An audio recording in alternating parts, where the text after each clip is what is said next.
എല്ലാവർക്കും നമസ്കാരം. Prep together ക്ലാസ്സസിലേക്ക് എല്ലാവർക്കും സ്വാഗതം. നമ്മൾ ഇന്ന് ഇന്ത്യൻ കോൺസ്റ്റിറ്റ്യൂഷനിലെ പുതിയൊരു ടോപ്പിക്കിലേക്ക് കടക്കുകയാണ്. നമ്മൾ ഡയറക്റ്റീവ് പ്രിൻസിപ്പിൾസ് ആണ് പഠിക്കാൻ പോകുന്നത്. നമ്മൾ ഇതുവരെ നമ്മളുടെ constituent assembly, preamble, fundamental rights പോലുള്ള കാര്യങ്ങളൊക്കെയാണ് കംപ്ലീറ്റ് ചെയ്തത്. അതിൽ ഈ ഫണ്ടമെന്റൽ റൈറ്റ്സ് അത്യാവശ്യം ലെങ്തി ആയിരുന്നു. നമുക്ക് കുറച്ചധികം ക്ലാസ്സുകൾ അതിനായിട്ട് കൊടുക്കേണ്ടി വന്നു. പക്ഷേ ഇനി വരുന്ന പോർഷൻസ്, ഈ ഡയറക്റ്റീവ് പ്രിൻസിപ്പിൾസ് ആയാലും ഫണ്ടമെന്റൽ ഡ്യൂട്ടീസ് ആയാലും സിറ്റിസൺഷിപ്പ് ആയാലും അത്രയ്ക്കധികം ഒന്നും വരാൻ പോകുന്നില്ല. അപ്പോൾ നമുക്ക് നമ്മളുടെ ഡയറക്റ്റീവ് പ്രിൻസിപ്പിൾസ് നോക്കുമ്പോൾ നമ്മൾ ആദ്യമായിട്ട് നോക്കേണ്ടത് നമ്മളെ ഭരണഘടനയിൽ എവിടെയാണ് ഈ ഡയറക്റ്റീവ് പ്രിൻസിപ്പിൾസ് ഉള്ളത്. പാർട്ട് 4 നമ്മുടെ ഡയറക്റ്റീവ് പ്രിൻസിപ്പിൾസ് ഉള്ളത്. നമ്മൾ ഫണ്ടമെന്റൽ റൈറ്റ്സിന് തൊട്ടു താഴെ ഫണ്ടമെന്റൽ റൈറ്റ്സ് പാർട്ട് 3 ആർട്ടിക്കിൾ 12 മുതൽ 35 വരെയാണ് ഫണ്ടമെന്റൽ റൈറ്റ്സ് എന്ന് നമ്മൾ മുൻപത്തെ ക്ലാസ്സിൽ പഠിച്ചതാണ്. അപ്പോൾ ആ ഫണ്ടമെന്റൽ റൈറ്റ്സ് 12ാമത്തെ ആർട്ടിക്കിളിൽ പറയുന്നത് ഡെഫിനിഷൻ ഓഫ് സ്റ്റേറ്റ് ആണ് അല്ലേ. അതുപോലെ തന്നെ നമ്മളുടെ DPSPs സ്റ്റാർട്ട് ചെയ്യുന്നത് ആർട്ടിക്കിൾ 36. അവിടെയും സ്റ്റേറ്റിന്റെ ഡെഫിനിഷൻ എന്താണെന്നാണ് പറയുന്നത്. അപ്പോൾ ആ ഒരു രീതിയിലും വളരെയധികം സാമ്യമുണ്ട്. ആർട്ടിക്കിൾ 36 മുതൽ 51 വരെയാണ് നമ്മളുടെ ഈ ഒരു DPSPs വരുന്നത്. പിന്നെ നമ്മളുടെ ഫണ്ടമെന്റൽ റൈറ്റ്സുമായിട്ട് നോക്കുമ്പോൾ ഇത് ജസ്റ്റിസിബിൾ അല്ല, എൻഫോഴ്സിബിൾ അല്ല എന്നേ മാത്രമേ ഉള്ളൂ. നമ്മളുടെ ഫണ്ടമെന്റൽ റൈറ്റ്സ് നമുക്ക് എങ്ങാനും ലംഘിക്കപ്പെട്ട് കഴിഞ്ഞു കഴിഞ്ഞാൽ നമുക്ക് നേരെ നമ്മളുടെ സുപ്രീം കോടതിയിലോ, അത് ആർട്ടിക്കിൾ 32 പ്രകാരം, അല്ലെങ്കിൽ ഹൈക്കോടതിയിലോ ആർട്ടിക്കിൾ 226 പ്രകാരം നമുക്ക് പോകാൻ പറ്റും. പക്ഷേ ഈ DPSPs കാര്യത്തിൽ നമുക്ക് അങ്ങനെ പോകാൻ പറ്റില്ല എന്നൊരു വ്യത്യാസം മാത്രമേ ശരിക്കുള്ളൂ. ഇതിനെക്കുറിച്ചൊക്കെ നമ്മൾ ഡീറ്റെയിൽ ആയിട്ട് പഠിക്കും. അപ്പോൾ നമ്മളുടെ ഈ ഒരു DPSPs എന്ന് പറഞ്ഞ കാര്യം നമ്മൾ ഐറിഷ് കോൺസ്റ്റിറ്റ്യൂഷനിൽ നിന്നാണ് നമ്മൾ കടമെടുത്തത്. നമ്മൾ പറഞ്ഞില്ലേ, ഫണ്ടമെന്റൽ റൈറ്റ്സ് അമേരിക്കയുടെ ബിൽ ഓഫ് റൈറ്റ്സിൽ നിന്നാണ് നമ്മൾ കടമെടുത്തത്. അതുപോലെ തന്നെ ഇവിടെ നമ്മളുടെ DPSPs നമ്മൾ ഐറിഷ് കോൺസ്റ്റിറ്റ്യൂഷനിൽ നിന്നാണ് നമ്മൾ കടമെടുത്തത്. ഈ ഐറിഷുകാരെന്ന് വെച്ച് കഴിഞ്ഞാൽ, അതായത് അയർലൻഡുകാർ ഇതെടുത്തത് സ്പെയിനിൽ നിന്നാണ്. അപ്പോൾ അയർലൻഡുകാർ ഇത് സ്പെയിനിൽ നിന്ന് എടുത്തു, അവരുടെ നിന്ന് നമ്മളെടുത്തു. അങ്ങനെയാണ് നമ്മളുടെ DPSPs ഒരു രൂപം വന്നത്. ഈ ഒരു DPSPs കുറിച്ച് പലരും പല കമന്റുകളും നടത്തിയിട്ടുണ്ട്. ഇവിടെ ഗ്രാൻവിലെ ഓസ്റ്റിൻ എന്ന് പറഞ്ഞിട്ട് ഒരു കോൺസ്റ്റിറ്റ്യൂഷണൽ എക്സ്പേർട്ട് പറഞ്ഞത് ഈ DPSPs ഫണ്ടമെന്റൽ റൈറ്റ്സും ചേർന്ന് വരുമ്പോണ്ടല്ലോ, അത് നമ്മളുടെ ഭരണഘടനയുടെ കോൺസൈൻസ് ആണ്, അതായത് നമ്മളുടെ ഭരണഘടനയുടെ മനസാക്ഷിയാണെന്നാണ് നമ്മളുടെ ഈ ഗ്രാൻവിലെ ഓസ്റ്റിൻ എന്ന പേഴ്സൺ പറഞ്ഞത്. പിന്നെ അംബേദ്കർ പറഞ്ഞു ഇത് വളരെ നോവലായിട്ടുള്ള ഒരു ഫീച്ചറാണ്. കാരണം നമ്മൾ ഐറിഷുകാരുടെ ഒരു പ്രൊസീജിയർ ഫോളോ ചെയ്തെങ്കിലും നമ്മൾ വളരെ ഡിഫറെൻ്റ് ആയിട്ട് തന്നെയാണ് ഇത് എക്സിക്യൂട്ട് ചെയ്തിരിക്കുന്നത്. പിന്നെ ഇതിനെ സോൾ ഓഫ് ദ കോൺസ്റ്റിറ്റ്യൂഷൻ ആണ്, അതായത് ഈ DPSPs പ്ലസ് ഫണ്ടമെന്റൽ റൈറ്റ്സിനെ സോൾ ഓഫ് ദ കോൺസ്റ്റിറ്റ്യൂഷൻ ആണ്, നമ്മളുടെ ഭരണഘടനയുടെ ആത്മാവാണ്. കാരണം നിങ്ങൾ നോക്കിയ ഫണ്ടമെന്റൽ റൈറ്റ്സിൽ കുറെ മൗലികാവകാശങ്ങൾ തരുന്നു, അതുപോലെ തന്നെ റിലേറ്റഡ് ആയിട്ടുള്ള കുറച്ച് റൈറ്റ്സ് തന്നെയാണ് ഈ ഡയറക്റ്റീവ് പ്രിൻസിപ്പിൾസ് ഓഫ് സ്റ്റേറ്റ് പോളിസിയിലും വരുന്നത്. ആകെ എന്തുണ്ടായെന്ന് വെച്ച് കഴിഞ്ഞാൽ, നമ്മളൊരു വീട് പണിയില്ലേ, നമ്മൾ വീട് പണിയുമ്പോൾ നമ്മൾ എന്ത് ചെയ്യുക, നമുക്ക് ആ സമയത്ത് അധികം കാശൊന്നും ഉണ്ടാവില്ല. അപ്പം നമുക്ക് നമ്മളുടെ ആ ഒരു ബഡ്ജറ്റിൽ ഒതുങ്ങുന്ന രീതിയിൽ ഇപ്പോൾ ഒരു 4-5 ആൾക്കാരൊക്കെ ഉണ്ടെങ്കിൽ 3 ബെഡ്റൂമെങ്കിലും വേണം, ആ ബെഡ്റൂമിന് ബാത്റൂം എങ്കിലും വേണം. അവിടെ വലിയ സെറ്റപ്പ് ഒന്നും നോക്കണ്ട. പിന്നെ 2ാം നില നമുക്കിപ്പോൾ പണിയാൻ പറ്റില്ല, 2ാം നിലയ്ക്കുള്ള കാശ് നമ്മളുടെ കയ്യിൽ ഇല്ല എന്നൊക്കെ വിചാരിച്ചിട്ട് നമ്മൾ എന്ത് ചെയ്യും, 2ാമത്തെ നിലയ്ക്കുള്ള ഒരു ബേസ്മെന്റ് ഇട്ട് കൊടുക്കും. പക്ഷെ നമ്മളത് പണിയില്ല. നമ്മൾ ചില വീടുകളിലെ മുകളിലൊക്കെ കാണാറുണ്ട്, ഒരു ബ്രിക്ക് വാളൊക്കെ കെട്ടി വെച്ചിരിക്കണു, അല്ലെങ്കിൽ കമ്പിയൊക്കെ പൊന്തിക്കണു, അതായത് 2ാമത്തെ നിലയിലോട്ടുള്ള ഒരു സ്റ്റാർട്ടിങ് ഇട്ട് കൊടുക്കും. അതുപോലെ തന്നെയാണ് ഇവിടെ നമ്മളുടെ ഇന്ത്യ എന്ന രാജ്യം നിലവിൽ വന്നപ്പോൾ ഈ ഫണ്ടമെന്റൽ റൈറ്റ്സ് എന്തായാലും ജനങ്ങൾക്ക് വേണം, മൗലിക അവകാശങ്ങൾ കൂടിയേ തീരൂ. പക്ഷേ ഈ DPSPs കൊടുക്കാന്ന് വെച്ച് കഴിഞ്ഞാൽ എളുപ്പമായിരുന്നില്ല. കാരണം പുതിയതായിട്ടൊരു രാജ്യമായിട്ട് വന്നിട്ടുള്ളൂ. ഇവിടെ പാകിസ്ഥാൻ ഇന്ത്യ എന്നുള്ള രീതിയിൽ ആ വിഭജനത്തിന്റെ പേരിൽ കുറെ അടി നടന്നുകൊണ്ടിരിക്കുകയാണ്. പിന്നെ ഇവിടെ വളരെ ഡൈവേഴ്സ് ആയിട്ടുള്ള ഒരു സൊസൈറ്റിയാണ്. പിന്നെ നമ്മൾ കണ്ടിരുന്നു, അതായത് നമ്മളുടെ സംസ്ഥാനങ്ങളുടെ ഇടയിൽ തന്നെ ഭാഷാപരമായിട്ടുള്ള സംസ്ഥാനങ്ങൾ വേണം. അങ്ങനെ മൊത്തത്തിൽ അടിയും പിടിയും ആയിട്ട് ഇരിക്കുന്ന സമയത്ത് ഇതും കൂടെ ജസ്റ്റിസിബിൾ ആയി കൊടുത്തു കഴിഞ്ഞാൽ അതിന്റെ പേരിലും കൂടെ കുറെ അധികം കോടതിയിലൊക്കെ കേസ് വരും. നമ്മൾ ഫണ്ടമെന്റൽ റൈറ്റ്സിനെ കുറിച്ച് പഠിച്ചപ്പോൾ നമ്മൾ കണ്ടിട്ടുണ്ടായിരുന്നു കേശവാനന്ദ ഭാരതി കേസിനെ കുറിച്ച്. അപ്പൊ കേശവാനന്ദ ഭാരതി കേസിനെ കുറിച്ച് പഠിച്ചപ്പോൾ നമ്മൾ പറഞ്ഞു, റൈറ്റ് ടു പ്രോപ്പർട്ടി, ഇത് ഞങ്ങളുടെ പ്രോപ്പർട്ടിയാണ്, ഞങ്ങളുടെ ലാൻഡ് ആണെന്നും പറഞ്ഞിട്ട് ഭൂപരിഷ്കരണം വന്നപ്പോൾ അതിനെതിരായിട്ട് പലരും പ്രതികരിച്ചിരുന്നു എന്ന് പറഞ്ഞിട്ടുണ്ടായിരുന്നു. അതൊരു ഫണ്ടമെന്റൽ റൈറ്റ് ആയതുകൊണ്ടാണ് അവർക്ക് അത് കോടതിയിൽ പോകാൻ പറ്റിയത്. അപ്പൊ നിങ്ങൾ ആലോചിച്ച് നോക്കിയേ, DPSPs പല കാര്യങ്ങളും പറഞ്ഞിട്ടും കൂടെ ആൾക്കാർ കോടതിയിൽ പോവായിരുന്നില്ലേ. നമ്മൾ DPSPs ഓരോ കാര്യങ്ങളും പഠിക്കുമ്പോൾ തന്നെ നമുക്ക് മനസ്സിലാവും ഇത് വളരെ ഡിഫറെൻ്റ് ആയിട്ടുള്ള കുറേ കാര്യങ്ങളാണ്. ചിലപ്പോൾ ആ സമയത്തൊക്കെ കൊണ്ടുവന്നിരുന്നെങ്കിൽ കുറേ അധികം കേസും കാര്യങ്ങളൊക്കെ ആയിട്ട് അടിയും പിടിയും ആയിട്ട് നമ്മളുടെ രാജ്യം തന്നെ കുട്ടിച്ചോറായി പോയനെ. അതിനും മാത്രം വിവാദപരമായിട്ടുള്ള പല കാര്യങ്ങളും നമ്മളുടെ ഈ ഒരു DPSPs പറയുന്നുണ്ട്. അതുകൊണ്ടാണ് നമ്മളുടെ DPSPസിനെ അവർ നോൺ ജസ്റ്റിസിബിൾ ആയിട്ട് വെച്ചത്. കാരണം ആ ഒരു സമയത്ത് ഇന്ത്യക്ക് ഇത് എന്താ ജസ്റ്റിസിബിൾ ആയിട്ട് മാറ്റിക്കഴിഞ്ഞു കഴിഞ്ഞാൽ പ്രശ്നമാവും. അത് കോടതിയിൽ കേസൊക്കെ ആയി മാറിക്കഴിഞ്ഞു കഴിഞ്ഞാൽ പ്രശ്നമാവും. പക്ഷെ അതേസമയം ഭാവിയിൽ വരുന്ന ഒരു ഇന്ത്യക്ക് എന്താ വളർന്നുകൊണ്ടിരിക്കുന്ന ഒരു ഇന്ത്യക്ക് ഒരു മാർഗനിർദ്ദേശം, നമ്മൾ ആ വാക്യം തന്നെ കേൾക്കുന്നില്ലേ, ഡയറക്റ്റീവ് എന്ന് പറയുമ്പോൾ എന്താ, ഒരു മാർഗനിർദ്ദേശം എന്നുള്ള രീതിയിലാണ് കൊടുത്തത്. അങ്ങനെയാണ് നമ്മളുടെ DPSPസും ഫണ്ടമെന്റൽ റൈറ്റ്സും കണക്റ്റഡ് ആയിട്ടിരിക്കുന്നതും ഡിഫറെൻ്റ് ആയിട്ടിരിക്കുന്നതും. ജസ്റ്റിസിയബിലിറ്റിയിലാണ് അവർ തമ്മിലുള്ള ഡിഫറൻസ് ഉള്ളത്. അപ്പോൾ അവർ രണ്ടുപേരും കൂടുമ്പോൾ എന്താവും, നമ്മളുടെ ഭരണഘടനയുടെ ആത്മാവായി മാറും, മനസ്സാക്ഷിയായി മാറും എന്നൊക്കെയാണ് പല കോൺസ്റ്റിറ്റ്യൂഷണൽ എക്സ്പേർട്സും പറഞ്ഞിട്ടുള്ളത്. ഇനി നമ്മളുടെ ഡയറക്റ്റീവ് പ്രിൻസിപ്പിൾസ് ഓഫ് സ്റ്റേറ്റ് പോളിസിയുടെ ഫീച്ചേഴ്സ് നമുക്ക് നോക്കാം. ഇവിടെ ഞാൻ പറഞ്ഞില്ലേ, ഡയറക്റ്റീവ് പ്രിൻസിപ്പിൾസ് എന്ന് പറയുമ്പോൾ ഒരു മാർഗനിർദ്ദേശമാണ്, ഒരു ഐഡിയലാണ്. അതായത് ഇത് മനസ്സിൽ വിചാരിച്ചുകൊണ്ട് വേണം നിങ്ങൾ എല്ലാ നിയമങ്ങളും കൊണ്ടുവരാനൊക്കെ ആയിട്ട്. ഈ രാജ്യം ഭരിച്ചുകൊണ്ട് പോകുമ്പോൾ അതിൻ്റെ പ്രോപ്പർ ആയിട്ടുള്ള രീതിയിൽ ഈ DPSPs ഫോളോ ചെയ്തിട്ട് വേണം നിങ്ങൾ മുന്നോട്ട് പോകാനായിട്ട്. അപ്പോൾ ഇത് നിയമം നിർമ്മിക്കാൻ മാത്രമുള്ള ഒരു ഡയറക്റ്റീവോ മാർഗനിർദ്ദേശമോ ഒന്നുമല്ല. ഇത് എല്ലാ രീതിയിലും വരുന്നുണ്ട്. നിയമം നിർമ്മിക്കാൻ ലെജിസ്ലേച്ചറിന്, അതായത് നമ്മളുടെ സെൻറ്ററിൽ പാർലമെന്റ്, സ്റ്റേറ്റിൽ നിയമസഭ, അതുപോലെ തന്നെ എക്സിക്യൂട്ടീവ്, നമ്മളുടെ പ്രധാനമന്ത്രിയൊക്കെ അടങ്ങുന്ന ആ ഒരു എക്സിക്യൂട്ടീവ്, അതുപോലെ തന്നെ മുഖ്യമന്ത്രിയൊക്കെ അടങ്ങുന്ന സ്റ്റേറ്റിലത്തെ എക്സിക്യൂട്ടീവ്, പിന്നെ ജുഡീഷ്യറിക്കും ഒരു മാർഗനിർദ്ദേശം നൽകുന്നുണ്ട്. എപ്പോഴെങ്കിലും ഒരു കേസ് വരികയാണ്, എന്തെങ്കിലും കാര്യം വരികയാണ്, അപ്പം നിങ്ങൾ ചിന്തിച്ചോളാം, ഇത് ഡയറക്റ്റീവ് പ്രിൻസിപ്പിൾസ് ഓഫ് സ്റ്റേറ്റ് പോളിസിയിലുള്ളതാണ്, ഇതും കൂടി ഒന്ന് കൺസിഡർ ചെയ്തിട്ട് വേണം നിങ്ങൾ ജഡ്ജ്മെന്റ് കൊടുക്കാനായിട്ട്. ഇത് ജസ്റ്റിസിബിൾ അല്ല, പക്ഷെ നിങ്ങൾ ഇതൊന്നും മനസ്സിൽ വിചാരിക്കുക. ഇതൊക്കെയാണ് ഞങ്ങൾ ഭരണഘടനാ നിർമ്മാതാക്കൾക്ക് ഈ രാജ്യത്തെ കുറിച്ച് ചിന്തിക്കുമ്പോൾ തന്നെ ഈ രാജ്യം എങ്ങനെ ആവണമെന്ന് ആഗ്രഹിക്കുന്നത്. അതാണ് നമ്മളുടെ ഒരു ഐഡിയലാണ്, ഒരു മാർഗനിർദ്ദേശമാണ്. ആ വേർഡ് മീനിങ് വഴി തന്നെ എടുക്കുമ്പോൾ നമുക്ക് മനസ്സിലാവുന്നത്. പിന്നെ ഇത് ഞാൻ പറഞ്ഞില്ലേ, ആർട്ടിക്കിൾ 36 തന്നെ ഡെഫിനിഷൻ ഓഫ് സ്റ്റേറ്റ്, ആരൊക്കെയാണ് ഇത് ഫോളോ ചെയ്യേണ്ടതെന്നൊക്കെ അറിയാനായിട്ട് ഒരു ഡെഫിനിഷൻ ഓഫ് സ്റ്റേറ്റ് വെച്ചിട്ടാണ് സ്റ്റാർട്ട് ചെയ്തത്. പിന്നെ ഇത് നമ്മൾ അയർലൻഡുകാരുടെ ഒരു ഭരണഘടനയിൽ നിന്നാണ് എടുത്തതെന്ന് പറഞ്ഞു. പക്ഷെ നമ്മളുടെ ഇന്ത്യയിൽ തന്നെ നടന്നു പോന്നിരുന്ന, അതായത് നമ്മളുടെ സ്വാതന്ത്ര്യം കിട്ടുന്നതിന് മുന്നേ ബ്രിട്ടീഷുകാർ ഭരിച്ചിരുന്ന സമയത്ത് അവർ കൊണ്ടുവന്ന ചില കാര്യങ്ങളുമായിട്ട് ഇതിന് കണക്ഷൻ ഉണ്ട്. നമ്മളുടെ government of India act of 1935 കുറിച്ച് ഹിസ്റ്റോറിക്കൽ ബാക്ക്ഗ്രൗണ്ട് ആദ്യത്തെ ചാപ്റ്ററിൽ നമ്മൾ കാണുന്നുണ്ട്. അവിടെ ആ government of India act of 1935 instruments of instructions എന്ന് പറഞ്ഞിട്ട് ഒരു സെറ്റപ്പ് ഉണ്ടായിരുന്നു. ഇൻസ്ട്രുമെന്റ് ഓഫ് ഇൻസ്ട്രക്ഷൻസ്, അതായത് ഇൻസ്ട്രക്ഷൻ എന്ന് പറയുമ്പോൾ ഒരു ആജ്ഞ പോലെ അങ്ങനത്തെ രീതിയിൽ നമ്മൾ കൊടുക്കുമ്പോൾ, ഇൻസ്ട്രുമെന്റ് ഓഫ് ഇൻസ്ട്രക്ഷൻസ് ആയിട്ട് കൊടുക്കുമ്പോൾ അത് ഗവർണർമാർക്കും ഗവർണർ ജനറൽമാർക്കും ഒക്കെ നമ്മളുടെ ബ്രിട്ടീഷ് ഗവൺമെന്റ് ആണല്ലോ ഇവിടെ ഈ ഗവർണർമാരെ കൂടെയും ഗവർണർ ജനറൽമാരെയും കൂടെ ഒക്കെ ഭരണം നടത്തുന്നത്. അപ്പൊ അവർക്ക് ഒരു മാർഗനിർദ്ദേശം അവര് ബ്രിട്ടനിൽ നിന്ന് അയക്കുമായിരുന്നു. ഈ ഗവർണർ ജനറൽ എന്ന് പറയാൻ കാരണം ശരിക്കും ഇത് വൈസ്രോയ് ആണ്. നമ്മളെ ഈസ്റ്റ് ഇന്ത്യ കമ്പനിക്കാർ ഭരിച്ചിരുന്ന സമയത്താണ് നമ്മൾ എപ്പോഴും ഗവർണർ ജനറൽ എന്ന് പറയാറ്. അതിനുശേഷം വൈസ്രോയ് എന്നാണ് പറയണത്. അദ്ദേഹത്തിന്റെ പൊസിഷൻ ഓൾമോസ്റ്റ് ഗവർണർ ജനറലിൻ്റെത് തന്നെയാണ്. അതുകൊണ്ടാണ് ഇവിടെയൊക്കെ ഗവർണർ ജനറൽ എന്ന് ഉപയോഗിച്ചിട്ടുള്ളത്. അദ്ദേഹത്തിന്റെ പേര് വൈസ്രോയ് ആയി മാറാൻ കാരണം എന്ന് വെച്ച് കഴിഞ്ഞാൽ ബ്രിട്ടീഷുകാർ നേരിട്ട് ഭരിക്കാൻ തുടങ്ങിയല്ലോ, ബ്രിട്ടീഷ് ഗവൺമെന്റ് നേരിട്ട് ഭരിക്കാൻ തുടങ്ങിയല്ലോ. അപ്പോൾ ബ്രിട്ടീഷ് ആ രാജ്ഞിയുടെ അല്ലെങ്കിൽ രാജാവിന്റെ, അവിടെ ആരാണോ ഭരിക്കണേ ആ ഒരു രാജ്ഞിയുടെ അല്ലെങ്കിൽ രാജാവിന്റെ നേരിട്ടുള്ള പ്രതിനിധി എന്നുള്ള രീതിയിലാണ് വൈസ്രോയ് ആയിട്ട് മാറിയത്. അവർ ഓൾമോസ്റ്റ് ഗവർണർ ജനറലിന്റെ പൊസിഷൻ തന്നെയായിരുന്നു. അതുകൊണ്ടാണ് ഇവിടെ ഗവർണർ ജനറൽ എന്നൊക്കെ പറയുന്നത്. അപ്പൊ നമ്മളുടെ ബ്രിട്ടീഷ് ഗവൺമെന്റ് ഗവർണർ ജനറൽസിനും ഗവർണേഴ്സിനൊക്കെ ഒരു നിർദ്ദേശം അങ്ങോട്ട് നൽകുമായിരുന്നു അവിടെ ബ്രിട്ടനിൽ ഇരുന്നിട്ട്. ആ നിർദ്ദേശത്തിനെയാണ് അവര് ഇൻസ്ട്രുമെന്റ് ഓഫ് ഇൻസ്ട്രക്ഷൻസ് എന്ന് പറഞ്ഞിരുന്നത്. അതിന്റെ ഒരു മോഡൽ തന്നെയാണ് നമ്മളുടെ ഈ DPSPs നമ്മൾ കൊണ്ടുവന്നിട്ടുള്ളത്. പിന്നെ നമ്മൾ കാണേണ്ടതെന്ന് വെച്ച് കഴിഞ്ഞാൽ ഇവിടെ നമ്മളുടെ ഈ DPSPs വഴി ശരിക്കും വലിയ രീതിയിലുള്ള ഒരു എക്കണോമിക്, സോഷ്യൽ ആൻഡ് പൊളിറ്റിക്കൽ പ്രോഗ്രാമാണ് അവർ കൊണ്ടുവരുന്നത്. നമ്മൾ ആ DPSPs ഓരോന്നും എടുത്ത് വായിക്കുമ്പോൾ നമുക്ക് മനസ്സിലാവും. കാരണം കുറേ അധികം economic goals, social goals, political goals ഒക്കെ നമുക്ക് അവിടെ കാണാൻ പറ്റും. ഇവിടെ ഒരു വെൽഫെയർ സ്റ്റേറ്റ് കൊണ്ടുവരാം, അതായത് ഒരു ജനങ്ങളുടെ ക്ഷേമം ഏറ്റവും പ്രധാനമായിട്ട് കാണുന്ന ഒരു സ്റ്റേറ്റ് കൊണ്ടുവരാം. പണ്ട് നമ്മളെ ബ്രിട്ടീഷുകാർ ഇവിടെ ഭരിച്ചിരുന്ന സമയത്ത് ഒരു പോലീസ് സ്റ്റേറ്റ് ആയിരുന്നു അല്ലേ.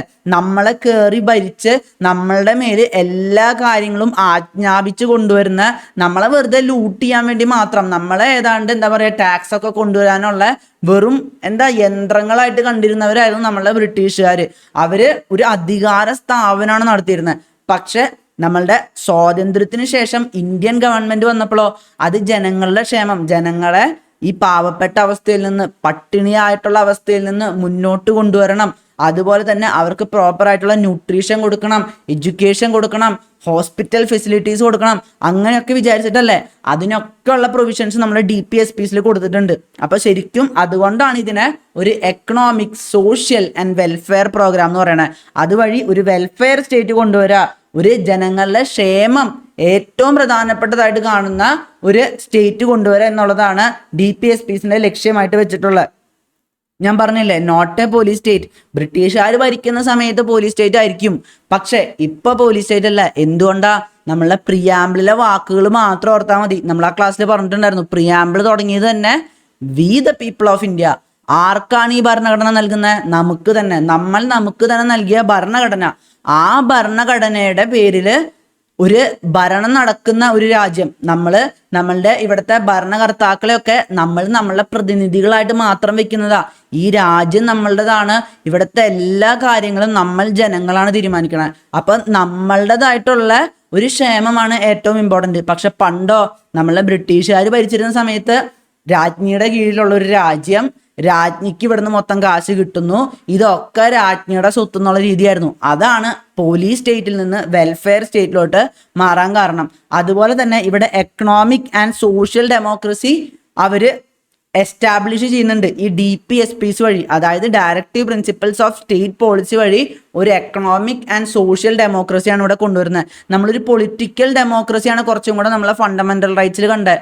പക്ഷെ എക്കണോമിക്കും സോഷ്യൽ ഡെമോക്രസിയും ആ സമയത്ത് കൊണ്ടുവരാന്ന് വെച്ചാൽ എളുപ്പമല്ലായിരുന്നു. ഞാൻ പറഞ്ഞില്ലേ, ഫണ്ടമെന്റൽ റൈറ്റ്സ് ജസ്റ്റിസിബിൾ ആക്കി. അത് കൊണ്ടുവരേണ്ടത് തന്നെയായിരുന്നു. അത് കൊണ്ടുവന്നില്ലെങ്കിൽ രാജ്യം തന്നെ നിലനിൽക്കുന്നതിൽ ഒരർത്ഥമില്ല.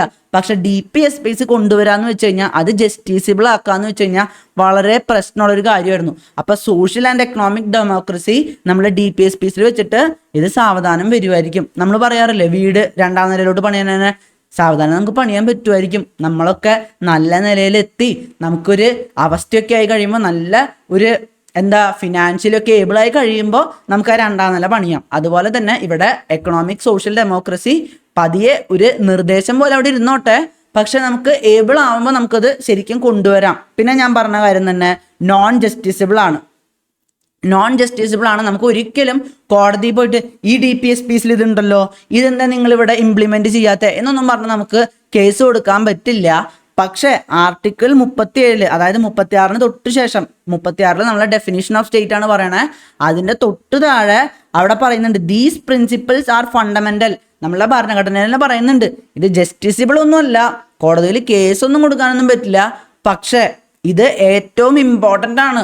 നിങ്ങൾ ഇത് എന്തായാലും മുറുകെ പിടിക്കാൻ ശ്രമിക്കണം, മാക്സിമം മുറുകെ പിടിക്കാൻ ശ്രമിക്കണം എന്ന് നമ്മളുടെ ഈ ഭരണഘടനയിൽ തന്നെ പറയുന്നുണ്ട്. അതാണ് ആർട്ടിക്കിൾ 37 വരുന്നത്. അതിനുശേഷം വരുന്നത് നമ്മളുടെ ഈ ഒരു ഭരണഘടനയുടെ ഒരു വാലിഡിറ്റി ഉണ്ടല്ലോ, അതായത് ഭരണഘടനയ്ക്ക് അനുസൃതമായിട്ടാണോ കാര്യങ്ങൾ നടത്തുന്നത് എന്ന് നമ്മൾ ചെക്ക് ചെയ്യില്ലേ. ഞാൻ പറഞ്ഞില്ലേ, ആർട്ടിക്കിൾ 13 പ്രകാരം ഈ ഫണ്ടമെന്റൽ റൈറ്റ്സ് ലംഘിക്കപ്പെടുമ്പോൾ ജുഡീഷ്യൽ റിവ്യൂ, അതുപോലെ തന്നെ ഈ ഭരണഘടനാ ഭേദഗതികൾക്കൊക്കെ ഒരു ജുഡീഷ്യൽ റിവ്യൂ ഉണ്ട്. നമ്മളുടെ ഭരണഘടനയെ വെറുതെ ഒരു ബന്ധമില്ലാണ്ടൊന്നും ഭേദഗതി ചെയ്യാൻ പറ്റില്ല.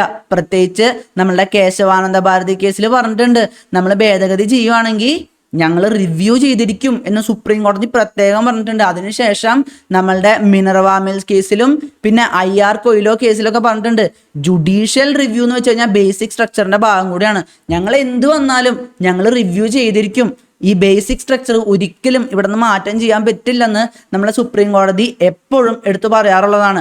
അപ്പം നമ്മളുടെ ഒരു നിയമത്തിൻ്റെ ഒരു കോൺസ്റ്റിറ്റ്യൂഷണൽ വാലിഡിറ്റി, നമ്മളെ ഭരണഘടനയ്ക്ക് അനുയോജ്യമായിട്ടുള്ള രീതിയിലാണോ ഈ കാര്യങ്ങൾ പോണതെന്ന് ചെക്ക് ചെയ്യാൻ വേണ്ടി, അത് ചെക്ക് ചെയ്യണ സമയത്ത് നമ്മൾ ഫണ്ടമെന്റൽ റൈറ്റ്സ് എടുത്ത് നോക്കും, അങ്ങനെ പല കാര്യങ്ങളും എടുത്ത് നോക്കും. അതുപോലെ തന്നെ നമ്മളെ DPSPസും എടുത്ത് നോക്കും. നമ്മൾ പറഞ്ഞിട്ടുണ്ടായിരുന്നു ഫണ്ടമെന്റൽ റൈറ്റ്സ് ആയിട്ടുള്ള ആർട്ടിക്കിൾ 14, 19 എന്നുള്ള കാര്യങ്ങളിലൊക്കെ ഈ ഒരു ആർട്ടിക്കിൾ 39BC നമ്മളുടെ DPSPസിൽ ഭൂപരിഷ്കരണത്തിന് വേണ്ടിയുള്ള നിയമം വരുവാണെങ്കിൽ അത് നമ്മളുടെ മൗലിക അവകാശങ്ങളെ ലംഘിച്ചു കഴിഞ്ഞാൽ, പ്രത്യേകിച്ച് 14 article 14 right to equality, article 19 right to freedom പോലുള്ള കാര്യങ്ങളൊക്കെ ലംഘിച്ചു കഴിഞ്ഞാലും വലിയ പ്രശ്നമില്ല.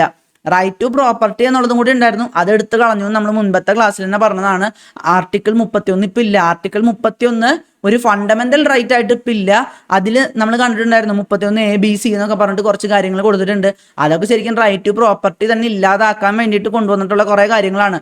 അപ്പോൾ നമ്മളുടെ ഏതെങ്കിലും ഒരു നിയമമൊക്കെ വന്നു, അത് ഭരണഘടനയ്ക്ക് വിരുദ്ധമാണോ എന്ന് ചെക്ക് ചെയ്യുന്ന സമയത്ത് നമ്മളുടെ കോൺസ്റ്റിറ്റ്യൂഷണൽ വാലിഡിറ്റി മനസ്സിലാക്കാനായിട്ട് നമ്മൾ DPSPs ഉപയോഗിക്കും. ജസ്റ്റിസിബിൾ അല്ലെങ്കിലും ഇത് വളരെ ഇമ്പോർട്ടൻ്റ് തന്നെയാണ്.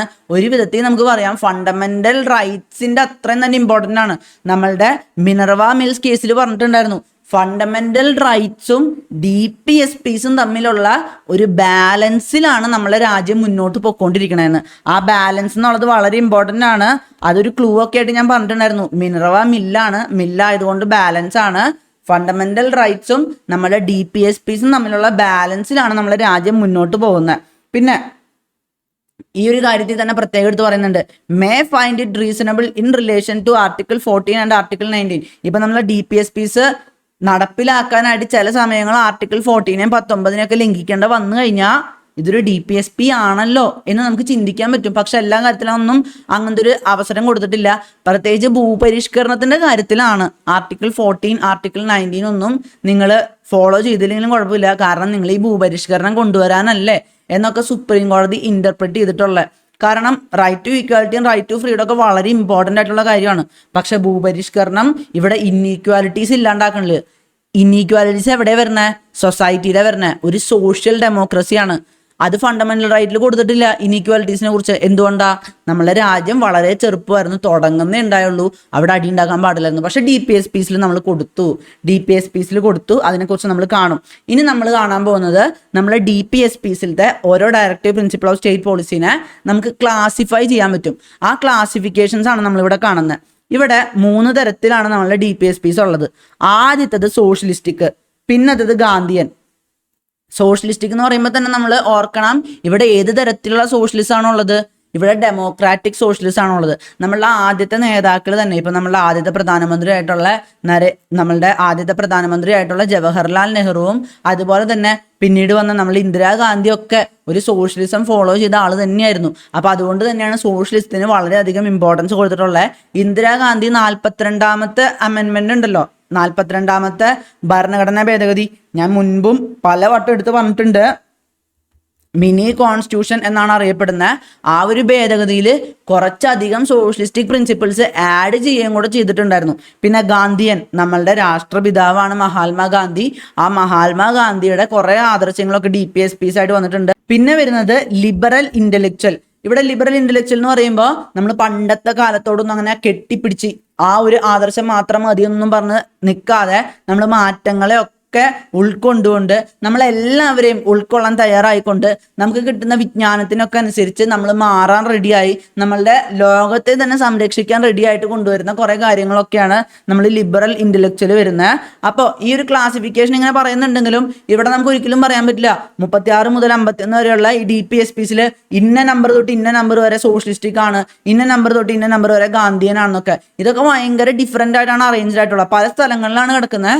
പക്ഷെ അതിൻ്റെ ആ ഒരു ലക്ഷ്യം, അതിൻ്റെ ആ ഒരു നേച്ചറൊക്കെ വെച്ച് നോക്കുമ്പോൾ നമുക്ക് ഇങ്ങനെ ക്ലാസിഫൈ ചെയ്യാമെന്ന് മാത്രം. പലതും പല സ്ഥലത്തായിട്ടാണ് കിടക്കുന്നത്. അതൊരു ക്രിറ്റിസിസം തന്നെയായിട്ട് വന്നിട്ടുണ്ടായിരുന്നു. അതായത് ഇത് വളരെ ഇല്ലോജിക്കലി അറേഞ്ച്ഡ് ആണെന്നൊക്കെ പറഞ്ഞിട്ട്. ഇനി നമുക്ക് നമ്മളുടെ ഈ ഒരു DPSPs നമുക്ക് പ്രത്യേകിച്ച് എടുത്ത് നോക്കാം. നമ്മൾ സോഷ്യലിസ്റ്റിക് ആയിട്ടുള്ള DPSPs ആണ് ആദ്യം നോക്കുന്നത്. അങ്ങനെ ഒരു സോഷ്യലിസ്റ്റിക് ആയിട്ടുള്ള DPSPs നോക്കുമ്പോൾ ഞാൻ നേരത്തെ പറഞ്ഞ പോലെ ഏറ്റവും ഇമ്പോർട്ടൻ്റ് ആയിട്ട് മനസ്സിലാക്കേണ്ടത് ഇതൊരു ഡെമോക്രാറ്റിക് സോഷ്യലിസ്റ്റിക് സ്റ്റേറ്റ് ആണ്. നമ്മളെ റഷ്യയിലത്തെ പോലത്തെ സോഷ്യലിസം അല്ല ഇവിടെ. റഷ്യയിലത്തെ സോഷ്യലിസം എന്ന് വെച്ച് കഴിഞ്ഞാൽ, അവിടെ ഉണ്ടായിരുന്ന സോഷ്യലിസം എന്ന് വെച്ച് കഴിഞ്ഞാൽ അവിടെ ഗവൺമെന്റിന് മാത്രമേ പ്രോപ്പർട്ടി ഉണ്ടാവുള്ളൂ, പ്രൈവറ്റ് പ്ലേയേഴ്സിനൊന്നും അനുവദിക്കാത്തൊരു രീതിയായിരുന്നു പണ്ട് റഷ്യയിൽ ഉണ്ടായിരുന്നത്. പക്ഷെ ഇന്ത്യയിലെന്ന് വെച്ച് കഴിഞ്ഞാൽ ഗവൺമെന്റിന് മാത്രമൊന്നുമല്ല പ്രോപ്പർട്ടി, ഗവൺമെന്റിന് മാത്രമൊന്നുമല്ല ബിസിനസ്സും കാര്യങ്ങളൊക്കെ എല്ലാവർക്കും ഉണ്ട്. പക്ഷെ ഒരു കൺട്രോളിലാണ് ആദ്യം പൊയ്ക്കൊണ്ടിരുന്നത്. പുറത്തുനിന്ന് ആൾക്കാരെ പെട്ടെന്ന് കൊണ്ടുവരാറില്ല. പണ്ട് ഇവിടെ ലൈസൻസ് പെർമിറ്റ് രാജ്യമൊക്കെ ഉണ്ടായിരുന്നു. പക്ഷെ നമ്മൾ 1991 നമ്മളുടെ LPG റിഫോംസ് കൊണ്ടുവന്നു. അതായത് ലിബറലൈസേഷൻ, പ്രൈവറ്റൈസേഷൻ ആൻഡ് ഗ്ലോബലൈസേഷൻ കൊണ്ടുവന്നു. അതിനുശേഷം കുറേയധികം മാറി, നമ്മൾ മാർക്കറ്റ് കുറേയും കൂടെ ഫ്രീ ആക്കി. ഇപ്പൊ പ്രത്യേകിച്ച് നമ്മളുടെ ഗവൺമെന്റിൻ്റെ ഉണ്ടായിരുന്ന പല കാര്യങ്ങളും നമ്മൾ മറ്റുള്ളവർക്ക് വിട്ടുകൊടുത്തോണ്ടിരിക്കുകയാണ്. നമ്മൾ കണ്ടില്ലേ, നമ്മളുടെ എയർ ഇന്ത്യ ടാറ്റക്കാർക്ക് കൊടുത്തു.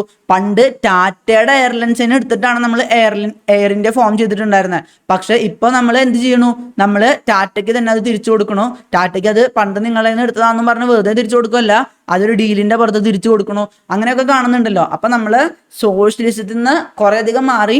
പക്ഷെ ഇവിടെ സോഷ്യലിസത്തിനെ കുറിച്ച് പറയുമ്പോൾ തന്നെ ഒരു ഡെമോക്രാറ്റിക് സോഷ്യലിസം എന്നുള്ള രീതിയാണ്. ഒരു മിക്സ്ഡ് എക്കോണമി, പ്രൈവറ്റ് പ്ലേയേഴ്സിനും വർക്ക് ചെയ്യാം, അതുപോലെ തന്നെ നമ്മളെ ഗവൺമെന്റിൻ്റെതായിട്ടുള്ള പല വ്യവസായങ്ങളും ഉണ്ടാവും എന്നുള്ളൊരു സോഷ്യലിസ്റ്റിക് സ്റ്റേറ്റ് ആണ് നമുക്കുള്ളത്. ഡെമോക്രാറ്റിക് സോഷ്യലിസ്റ്റിക് സ്റ്റേറ്റ് ആണുള്ള ഒരു ഗാന്ധിയൻ സോഷ്യലിസത്തിനാണ് ഇവിടെ ഇന്ത്യയിൽ ഇമ്പോർട്ടൻസ് ഉള്ളത്. അപ്പൊ നമ്മളുടെ സോഷ്യലിസ്റ്റിക് സ്റ്റേറ്റ് കൊണ്ടുവരാനുള്ള ആ ഒരു സോഷ്യലിസ്റ്റിക് ആയിട്ടുള്ള DPSPs നോക്കുമ്പോൾ അതിൽ എന്തൊക്കെയാണുള്ളത് നമുക്ക് നോക്കാം. ആദ്യത്തേന്ന് വെച്ച് കഴിഞ്ഞാൽ to promote the welfare of the people by securing a social order permeated by justice, social, economic and political. Justice എന്ന് പറയുമ്പോൾ തന്നെ പ്രത്യേകം എടുത്ത് പറയുന്നുണ്ട് സോഷ്യൽ, എക്കണോമിക് ആൻഡ് പൊളിറ്റിക്കൽ. നമ്മൾ പ്രിയാമ്പിളിൽ പഠിച്ചപ്പോൾ നമ്മൾ പഠിച്ചിട്ടുണ്ടായിരുന്നു. അതായത് ഇവിടുത്തെ ജസ്റ്റിസ് എന്ന് പറഞ്ഞാൽ വെറും ഒരു ജസ്റ്റിസ് അല്ല, വളരെ ബ്രോഡായിട്ടാണ് നമ്മൾ കാണുന്നത്. Social, economic and political justice കൊണ്ടുവരണമെന്ന് പ്രത്യേകം പറഞ്ഞിട്ടുണ്ട്. And to minimise inequalities in income, status, facilities and opportunities. അപ്പം നമുക്ക് ജസ്റ്റ് ഒന്ന് പറയാം, വെൽഫെയർ ഓഫ് പീപ്പിൾ, അതുപോലെ തന്നെ റെഡ്യൂസ് ഇനിക്വാലിറ്റീസ്. ഇവിടെ ഇനിക്വാലിറ്റീസ് ഇല്ലാണ്ടാക്കേണ്ടത്, ജനങ്ങൾ തമ്മിലുള്ള ആ ഒരു വ്യത്യാസം. ഇപ്പം നമുക്കറിയാം ഇന്ത്യ ലോകത്ത് തന്നെ ഏറ്റവും കൂടുതൽ ഇന്നീക്വാലിറ്റി ഉള്ള രാജ്യങ്ങളിൽ ഒന്നാണ്. നമ്മൾ ഇന്നീക്വാലിറ്റി ഇൻഡെക്സിലൊക്കെ വളരെ പുറകിലാണ്. നമ്മളുടെ അവിടെ വലിയ ശതകോടീശ്വരന്മാരായിട്ടുള്ള അംബാനിനെയും അദാനിയെയും പോലുള്ളവരുണ്ട്. അവർക്കൊരുവിധം നിങ്ങളിപ്പോൾ ഏത് വ്യവസായം വേണമെങ്കിൽ എടുത്ത് നോക്കിക്കോ, എല്ലായിടത്തും അവരുണ്ടാവും. അവര് ഒരു മൊണോപ്പൊളി എന്ന് പറയാൻ പറ്റില്ല, പക്ഷെ എല്ലായിടത്തും അവർ ഉണ്ട് എന്നുള്ള രീതിയിലോട്ട് അവരെത്തിക്കഴിഞ്ഞു. ഇപ്പം നമ്മൾ പുറത്ത് പോയി ഒരു റീറ്റെയിൽ മാർക്കറ്റിൽ നമുക്ക് പച്ചക്കറി വാങ്ങണമെങ്കിൽ വരെ റിലയൻസിൻ്റെതായിട്ടുള്ള ഷോപ്പുകളുണ്ട്. ഫോൺ വാങ്ങണം, നിങ്ങൾക്ക് റിലയൻസിൻ്റെതായിട്ടുള്ള ഓപ്ഷൻ ഉണ്ട്. പിന്നെ നിങ്ങൾക്കൊരു തുണി വാങ്ങണം, റിലയൻസിൻ്റെ ഓപ്ഷൻ ഉണ്ട്. പിന്നെ നമ്മൾ അദാനിയുടെ കാര്യമൊക്കെ വരുമ്പോൾ അദാനിയുടെ സിമെന്റ്, അങ്ങനെ എന്തൊക്കെ കാര്യങ്ങളാണുള്ളത്. റിലയൻസ് ഈവൻ ഈ FMCG പ്രൊഡക്ട്സിലോട്ടും കൂടെ വന്നു തുടങ്ങി. അതായത് പല രീതിയിലുള്ള ഗുഡ്സ് റിലയൻസ് ഇപ്പൊ പ്രൊഡ്യൂസ് ചെയ്ത് തുടങ്ങി. അപ്പോൾ ഒരുവിധം എല്ലാ കാര്യത്തിലും ഉണ്ട്. ഇപ്പൊ നമ്മളെ ഫോൺ എടുത്തു കഴിഞ്ഞാൽ അവിടെ റിലയൻസ് ആണ്, പെട്രോൾ അടിക്കാൻ പോയാൽ അവിടെ റിലയൻസ് ആണ്. അങ്ങനത്തെ ഉള്ള രീതിയിലോട്ട് മാറിക്കഴിഞ്ഞു. ഭയങ്കര ഇൻഇക്വാലിറ്റി ആണ് ഇന്ത്യയിലുള്ളത്. പക്ഷെ നമ്മൾ DPSPs തന്നെ പറയുന്നുണ്ട് ഇനീക്വാലിറ്റി കുറയ്ക്കണം, ഇങ്ങനത്തെ ഇനീക്വാലിറ്റി ഇവിടെ പാടില്ല, എല്ലാ ജനങ്ങളുടേതുമാണ് ഈ രാജ്യം, അല്ലാണ്ട് ഇത് അംബാനിയുടെയോ അല്ലെങ്കിൽ അദാനിയുടെയോ രാജ്യമല്ല എന്ന് നമ്മൾ DPSPs പ്രത്യേകം പറയുന്നുണ്ടെങ്കിലും നമ്മൾ അവിടെ എന്തോരം മുന്നോട്ട് വന്നു എന്നുള്ളത് ഒരു ചോദ്യചിഹ്നമായിട്ട് തന്നെ നിൽക്കുന്നുണ്ട്. പിന്നെ ഇവിടെ ഒരു കാര്യമുണ്ട്, ഇത് വെറും DPSPs ആണ്. ഇവിടെ നമുക്ക് കേസ് കൊടുക്കാൻ പറ്റില്ല. അംബാനിയും അദാനിയും ഇവിടെ വളർന്നുകൊണ്ടിരിക്കുകയാണ്. നിങ്ങൾ എന്തുകൊണ്ട് വെൽത്ത് ടാക്സ് വെട്ടിക്കുറയ്ക്കുന്നു? നിങ്ങൾ എന്തുകൊണ്ട് കോർപ്പറേറ്റ് ടാക്സ് വെട്ടിക്കുറയ്ക്കുന്നു? വെൽത്ത് ടാക്സ് ഇവിടെ ഇല്ല കേട്ടോ, വെൽത്ത് ടാക്സ് തന്നെ എടുത്തു കളഞ്ഞു. അപ്പൊ ഇതൊക്കെ എന്തിനു നിങ്ങൾ കുറയ്ക്കുന്നു? ഞങ്ങളുടെ നിങ്ങൾ കറക്റ്റ് ടാക്സ് വാങ്ങിക്കുന്നുണ്ടല്ലോ, GST, ഇൻകം ടാക്സ് എല്ലാം പ്രോപ്പറായിട്ട് വാങ്ങിക്കുന്നുണ്ടല്ലോ, അവർക്ക് എന്തുകൊണ്ട് നിങ്ങൾ ഇളവുകൾ കൊടുക്കുന്നു എന്നുള്ള രീതിയിലൊന്നും നമുക്ക് ചോദിക്കാൻ പറ്റില്ല. നമുക്ക് ചോദിക്കാം, അവർക്ക് മാത്രമൊന്നല്ല ഇളവുകൾ നമുക്ക് പറയാൻ പറ്റില്ല. പക്ഷെ എന്തുകൊണ്ട് അവരെ കുറച്ചും കൂടെ നിങ്ങൾ പ്രൊമോട്ട് ചെയ്യുന്നു എന്ന് നമുക്ക് അധികം ചോദിക്കാൻ പറ്റില്ല. ഇവിടെ നമ്മൾ DPSP പ്രോപ്പറായിട്ട് ഒരു ഫണ്ടമെന്റൽ റൈറ്റ് ആയിട്ട് ഉണ്ടായിരുന്നെങ്കിൽ നമുക്ക് ചോദിക്കായിരുന്നു. ഞങ്ങളുടെ ഫണ്ടമെന്റൽ റൈറ്റ് ആണ് ഇവിടെ ഇനീക്വാലിറ്റി കുറയ്ക്കണം എന്നുള്ളത്, ഞങ്ങൾക്ക് ഫേവറബിൾ ആയിട്ട് നിങ്ങൾ എന്തുകൊണ്ടൊന്നും ചെയ്യുന്നില്ല എന്ന് പ്രത്യേകം എടുത്ത് ചോദിക്കുകയും കൂടെ ചെയ്യായിരുന്നു. അപ്പോൾ ഇവിടെ ഇന്നിക്വാലിറ്റീസ് കുറയ്ക്കുക, അതുപോലെ തന്നെ വെൽഫെയർ ഓഫ് പീപ്പിൾ അത് മുന്നോട്ട് കൊണ്ടുവരിക എന്നുള്ളത് ആർട്ടിക്കിൾ 38 പ്രത്യേകം എടുത്ത് പറയുന്നുണ്ട്. അതിനുശേഷം ആർട്ടിക്കിൾ അടുത്തതിലോട്ട് നമുക്ക് പോവാം. അവിടെ to secure the right to adequate means of livelihood for all citizens. ഈ അഡ്യൂക്കേറ്റ് മീൻസ് ഓഫ് ലൈവ്ലിഹുഡിൽ നമ്മളുടെ MGNREGA വരും. പല കാര്യങ്ങളിലും MGNREGA ആയിട്ടുള്ള കണക്ഷൻ വരാൻ പോകുന്നുണ്ട്. പിന്നെ equitable distribution of material resources of the community for the common good. Equitable ആയിട്ട് അവരുടെ പ്രോപ്പർട്ടീസ് ഡിവൈഡ് ചെയ്യാൻ ശ്രമിക്കണം. ഇതൊക്കെ വെച്ചിട്ടാണ് നമ്മളെ ഭൂപരിഷ്കരണമൊക്കെ കൊണ്ടുവരാൻ ശ്രമിച്ചത്. പിന്നെ നമ്മളുടെ അടുത്തതായിട്ട് പറയുന്നത് prevention of concentration of wealth and means of production. നമ്മളുടെ ഈ പണം സമ്പത്ത് കാര്യങ്ങളൊന്നും ഒരാളിൽ ഇങ്ങനെ കുമിഞ്ഞുകൂടാൻ പാടില്ല. ഇപ്പൊ നമ്മൾ കാണുന്നത് എന്താ, അംബാനിയുടെ അദാനിയുടെയും കയ്യില് സ്വത്തുകളൊക്കെ കുമിഞ്ഞു കൂടിക്കൊണ്ടിരിക്കണു. അത് പാടില്ല എന്ന് പ്രത്യേകം പറഞ്ഞിട്ടുണ്ട്. ഇതും ഭൂപരിഷ്കരണം കൊണ്ടുവരാനുള്ള ഒരു ഭൂപരിഷ്കരണം കൊണ്ടുവരാനുള്ള ഒരു കാരണമായിട്ട് വെച്ചിട്ടുണ്ടായിരുന്നു. ഇവിടെ പറയുന്ന പല കാര്യങ്ങളാണ് ഭൂപരിഷ്കരണത്തിന്റെ ഒരു അന്തസത്തയായിട്ട് വരുന്നത്. പിന്നെ equal pay for equal work for men and woman. കണ്ടില്ലേ, DPSPസിൽ തന്നെ പറയുന്നുണ്ട്, ആണായാലും പെണ്ണാണേലും ഒരേ ജോലിയാണ് ചെയ്യണമെങ്കിൽ അവർക്ക് ഒരേ കൂലി കൊടുക്കണം എന്ന് പ്രത്യേകം പറയുന്നുണ്ട്. പക്ഷെ അത് ഫണ്ടമെന്റൽ റൈറ്റ് അല്ല. പക്ഷെ ഫണ്ടമെന്റൽ റൈറ്റിൽ റൈറ്റ് ടു ലൈഫിന്റെ ഭാഗത്തും ഇതുപോലത്തെ കുറച്ച് കണക്ഷൻസ് വരുന്നുണ്ട്.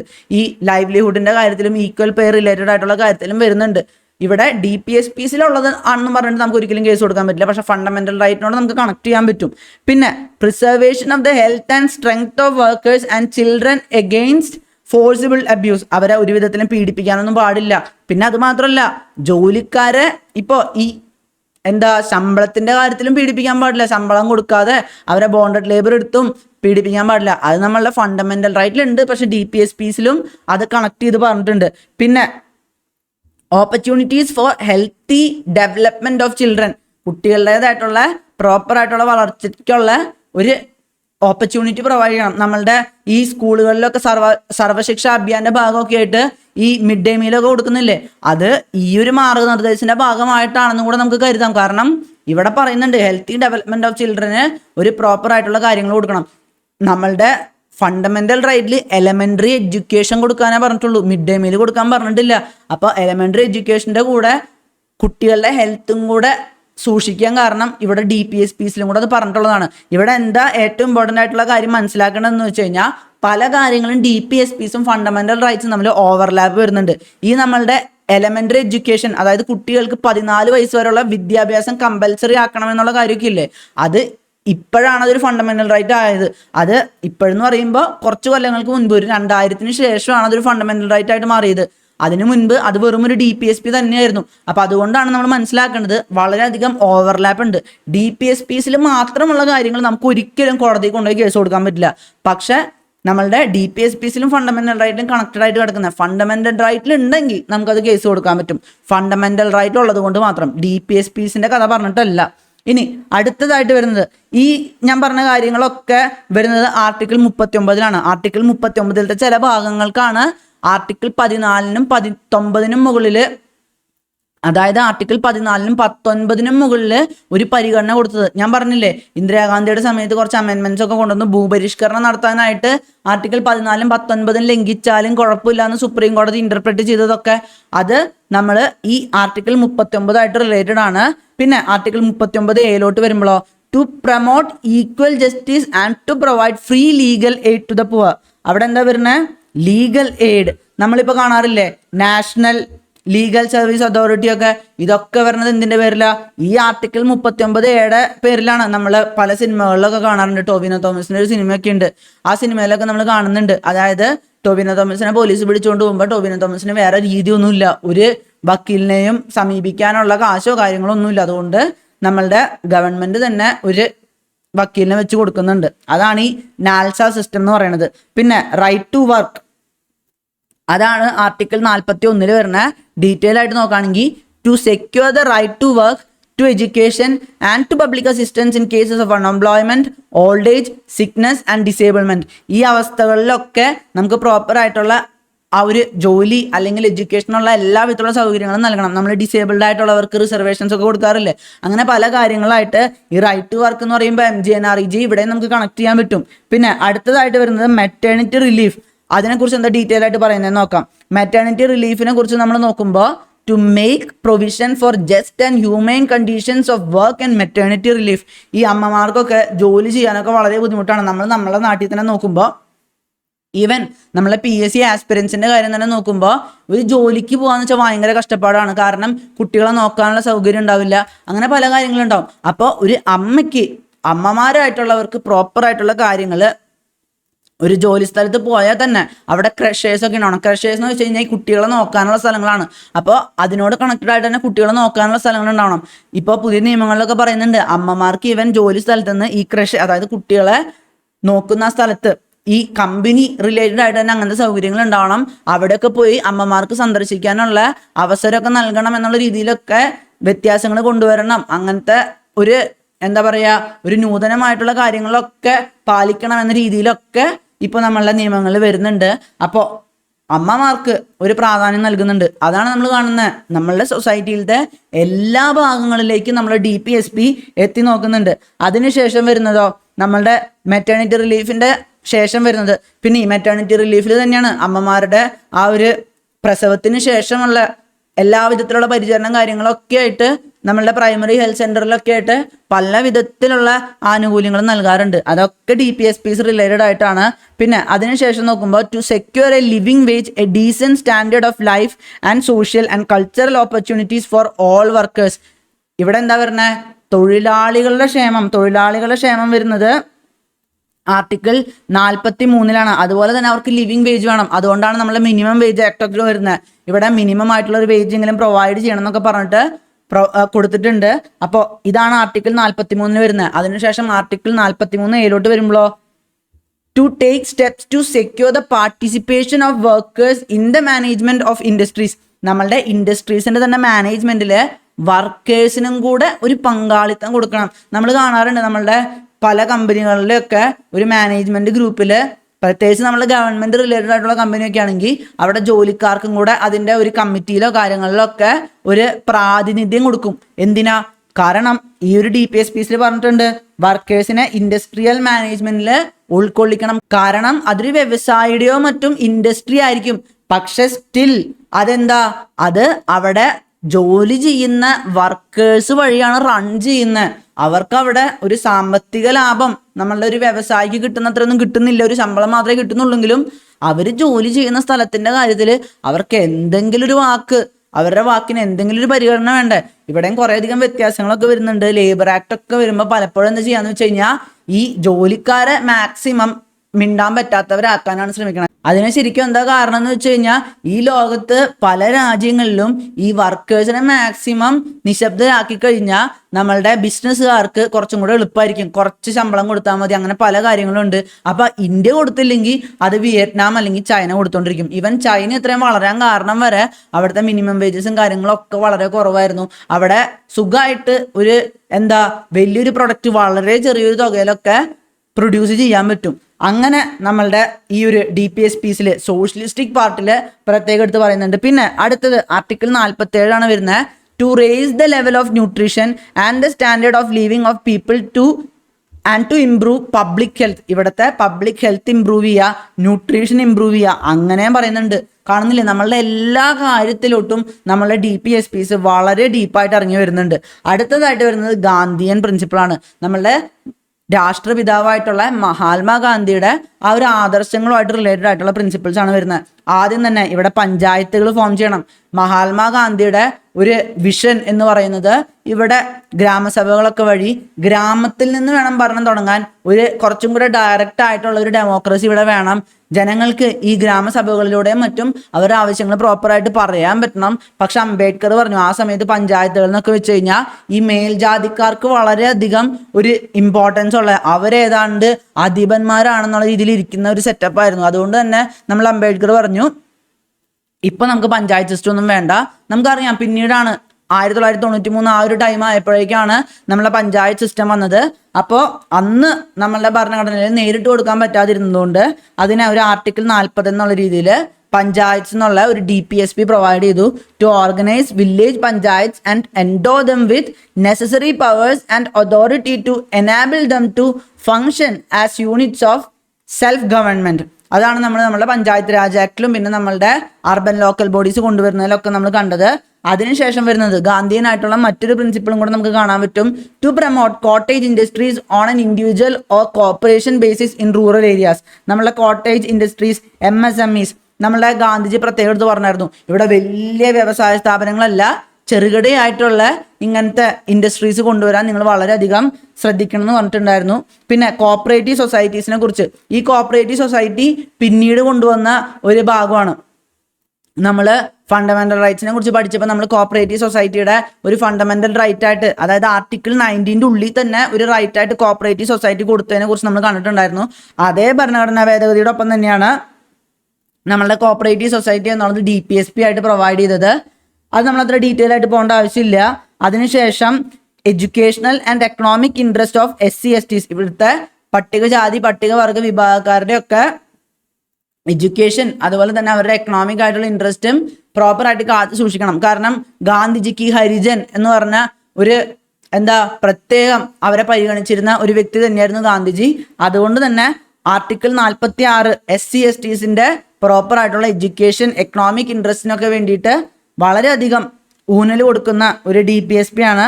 അതിനുശേഷം prohibit conception of drinks and drugs.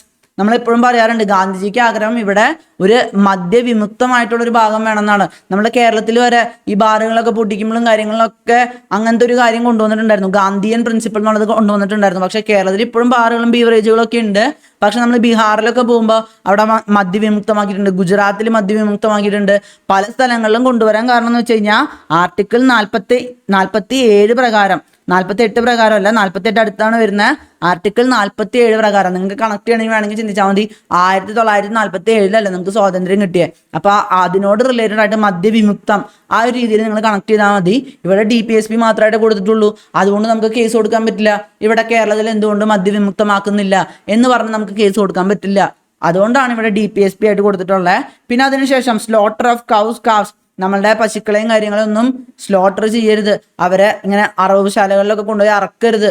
ഇങ്ങനെ ആൾക്കാർക്ക് മാംസം ഭക്ഷണമായിട്ട് മാത്രം കൊണ്ടുവരാനായിട്ട് ഒരു അറവുശാലയിലും അതിന്റെ കാവ്സിന്റെയോ ഒന്നും അറവ് നടക്കരുത് എന്നുള്ള രീതിയിൽ ഒരു ആർട്ടിക്കിൾ 48 നമ്മുടെ DPSPസിലുണ്ട്. ഇവിടെ പ്രത്യേകം പറയുന്നുണ്ട് മിൽക്ക് ആൻഡ് ഡ്രോട്ട് ആനിമൽസ്, നമുക്ക് പാല് തരുന്ന അങ്ങനത്തെ കാര്യങ്ങളിലൊക്കെ ഉള്ള ഈ കാവ്സിനെയും ഒന്നും നമ്മൾ ഒരിക്കലും വെട്ടി ഭക്ഷണത്തിനായിട്ട് ഉപയോഗിക്കരുതെന്ന് ഒരു DPSP ആയിട്ട് പറഞ്ഞിട്ടുണ്ട്. അപ്പോൾ ഇങ്ങനെ അറവൊന്നും നടത്തരുതെന്ന് നമ്മളെ DPSPസിൽ പ്രത്യേകം പറയുന്നുണ്ട്. പക്ഷെ നമുക്ക് ഒരിക്കലും ഒരു അറവോ മറ്റോ ഇങ്ങനെ കാവ്സിനെയോ അറവ് നടത്തുന്നത് കണ്ടു കഴിഞ്ഞാൽ നമുക്ക് കൊണ്ടുപോയി കേസ് കൊടുക്കാൻ പറ്റില്ല. കാരണം DPSPs എന്ന് പറയുന്നത് എൻഫോഴ്സിബിൾ അല്ല. അതിനുശേഷം നമ്മൾ കാണാൻ പോകുന്നത് ലിബറൽ ഇന്റലക്ച്വൽ ആയിട്ടുള്ള പ്രിൻസിപ്പിൾസ് ആണ്. ഈ ലിബറൽ ഇന്റലക്ച്വൽ ആയിട്ടുള്ള പ്രിൻസിപ്പിൾസിലാണ് ആദ്യം തന്നെ വരുന്നത് UCC എന്ന് പറയുന്നത് എന്താ? Uniform civil code. എല്ലാവർക്കും ഒരേ നിയമം. നമുക്കിപ്പോൾ ക്രിമിനൽ ശിക്ഷകൾക്കൊക്കെ ഒരേ നിയമമാണെങ്കിലും നമ്മൾ പേഴ്സണൽ നിയമങ്ങളിലോട്ടൊക്കെ വരുമ്പോൾ നമ്മൾ കൂടുതലും കാണുന്നതെന്ന് വെച്ച് കഴിഞ്ഞാൽ മുസ്ലിങ്ങൾക്കൊരു നിയമം, ഹിന്ദുക്കൾക്കൊരു നിയമം, അതുപോലെ തന്നെ ക്രിസ്ത്യാനികൾക്കൊരു നിയമം. ക്രിസ്ത്യാനികളുടെ പല നിയമങ്ങളും ഹിന്ദുക്കളൊക്കെ ആയിട്ട് കണക്റ്റ് ഒക്കെ ആവാറുണ്ട്. പക്ഷെ മുസ്ലിങ്ങൾക്കൊക്കെ പ്രത്യേക നിയമമൊക്കെ കൊടുക്കാറുണ്ട്. അപ്പൊ അതില്ലാതാക്കിക്കൊണ്ട് എല്ലാവർക്കും ഒരേ രീതിയിലുള്ള പേഴ്സണൽ നിയമം വേണം എന്നുള്ള രീതിയിൽ നമ്മളുടെ ഭരണഘടനയിൽ ഈ ഒരു DPSPസിൽ പറയുന്നുണ്ട്. ഉത്തരാഖണ്ഡിലൊക്കെ അവരിപ്പോൾ ഈ അടുത്താണ് UCC ഒക്കെ അവർ ഇൻട്രൊഡ്യൂസ് ചെയ്തത്. അതുപോലെ ഇന്ത്യയിൽ മൊത്തം UCC കൊണ്ടുവരുന്നൊക്കെയാണ് പറഞ്ഞുകൊണ്ടിരിക്കുന്നത്. അടുത്തതായിട്ട് നമ്മൾ വരുന്നത് ഏർലി ചൈൽഡ്ഹുഡ് കെയറിലോട്ടാണ്. ഏർലി ചൈൽഡ്ഹുഡ് കെയർ 6 വയസ്സ് വരെയുള്ള നമ്മളുടെ വളരെ ചെറുപ്പത്തിൽ നമ്മളുടെ ആ ഒരു ശൈശവ കാലഘട്ടത്തിൽ നമുക്ക് പ്രോപ്പർ ആയിട്ടുള്ള കെയർ നൽകണം എന്നാണ് പറയുന്നത് നമ്മളുടെ DPSPസിൽ. ഇത് ആർട്ടിക്കിൾ 45 വരുന്നത്. ഇതിൻ പ്രകാരമാണ് ഈ ICDS സ്കീമൊക്കെ ഉള്ള. ഈ ICDS സ്കീമൊക്കെ ഉള്ളതുകൊണ്ടാണ് നമുക്ക് ഈ അംഗൻവാടിയിലൊക്കെ പോകുമ്പോൾ ഉപ്പുമാവ് പോലുള്ള കാര്യങ്ങൾ നമ്മളുടെ പോഷണങ്ങൾക്കൊക്കെ നമുക്ക് പോഷണങ്ങൾ ലഭിക്കുന്നതിനൊക്കെ വളരെയധികം പ്രാധാന്യം നൽകുന്നത്. അതുപോലെ തന്നെ നമ്മളുടെ ഈ ഇമ്മ്യൂണൈസേഷനൊക്കെ ഇല്ലേ, നമുക്ക് വാക്സിൻസ് ഒക്കെ നൽകുന്നത് ചെറിയ പ്രായത്തിലൊക്കെ പോളിയോടൊക്കെ, അതൊക്കെ ഈ ഒരു 6 വയസ്സ് വരെയുള്ള കെയറിന്റെ ഉള്ളിൽ ഉൾപ്പെടുന്ന കാര്യങ്ങളാണ്. ഇവിടെ ശരിക്കും പറഞ്ഞാൽ ഈ ആർട്ടിക്കിൾ 45 ആ കമ്പൽസറി എഡ്യൂക്കേഷൻ ആയിരുന്നു ഉണ്ടായിരുന്നത്. പക്ഷെ നമ്മൾ കണ്ടു കമ്പൽസറി എഡ്യൂക്കേഷൻ ഇപ്പോൾ ഒരു ഫണ്ടമെന്റൽ റൈറ്റ് ആയി മാറിക്കഴിഞ്ഞു. അതുകൊണ്ടാണ് ഇവിടേക്ക് നമ്മളുടെ ഈ ഒരു 6 വയസ്സ് വരെയുള്ള കെയർ എന്നുള്ളത് ആഡ് ചെയ്തത്. പിന്നെ അതുപോലെ തന്നെ നമ്മളുടെ അഗ്രികൾച്ചറും ആനിമൽ ഹസ്ബൻഡറി എന്ന് പറയുമ്പോൾ നമ്മളുടെ ഈ പശുക്കളെയൊക്കെ പരിപാലിച്ച് അവർ വഴിയൊക്കെ കൃഷിയുടെ റിലേറ്റഡ് ആയിട്ടുള്ള കാര്യങ്ങൾ ചെയ്യുക, പാല് കറക്കുക, അങ്ങനത്തെ പാല് വഴിയുള്ള വ്യവസായം, അങ്ങനത്തെ കാര്യങ്ങളൊക്കെ വരുമ്പോൾ അതിനൊക്കെ മോഡേൺ ലൈൻസിലോട്ട് കൊണ്ടുവരാം. അതിന് നമ്മളുടെ ഇവിടുത്തെ കർഷകർ എന്ന് പറഞ്ഞു കഴിഞ്ഞാൽ വളരെ പണ്ടത്തെ രീതികൾ തന്നെ ഫോളോ ചെയ്യുന്ന ആൾക്കാരല്ലേ. അപ്പൊ അതിൽ നിന്ന് മാറി ഒരു പുതിയ രീതിയിലോട്ട് കൊണ്ടുവരാം. മോഡേൺ ആയിട്ടുള്ള എല്ലാ ടെക്നോളജിയും കൊണ്ടുവരിക എന്നുള്ളത് ആർട്ടിക്കിൾ 48 കൊടുത്തിട്ടുണ്ട്.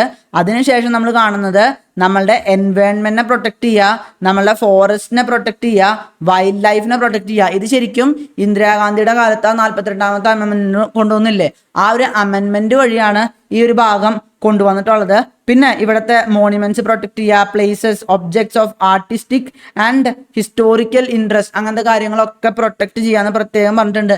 പിന്നെ ഏറ്റവും ഇമ്പോർട്ടൻ്റ് ആയിട്ട് കാണേണ്ട ഒരു ലിബറൽ ഇന്റലക്ച്വൽ പ്രിൻസിപ്പിൾ ആണ് ആർട്ടിക്കിൾ 50 പറയുന്ന സെപ്പറേറ്റ് ജുഡീഷ്യറി ഫ്രം എക്സിക്യൂട്ടീവ്. നമ്മളുടെ ഈ ഡിസ്ട്രിക്ട് മജിസ്ട്രേറ്റ് ഉണ്ടല്ലോ, നമ്മൾ UPSC ഒക്കെ ഇത് കളക്ടറായിട്ട് വരാനായിട്ട് നമ്മൾ ആഗ്രഹിക്കാറില്ലേ. പണ്ട് കളക്ടർ എന്ന് പറയുമ്പോൾ കുറച്ച് ജുഡീഷ്യൽ ആയിട്ടുള്ള പവേഴ്സും അവർക്ക് ഉണ്ടായിരുന്നു. പക്ഷെ അതിപ്പോൾ എടുത്തു കളഞ്ഞു. ഇപ്പം നമ്മൾ സെപ്പറേറ്റ് ചെയ്ത് കഴിഞ്ഞു. അവർക്കിപ്പോൾ എക്സിക്യൂട്ടീവ് പവേഴ്സേ ഉള്ളൂ, ജുഡീഷ്യൽ ആയിട്ടുള്ള പവേഴ്സ് ഇപ്പോൾ കോടതിയുടെ കയ്യിൽ തന്നെയുള്ളൂ.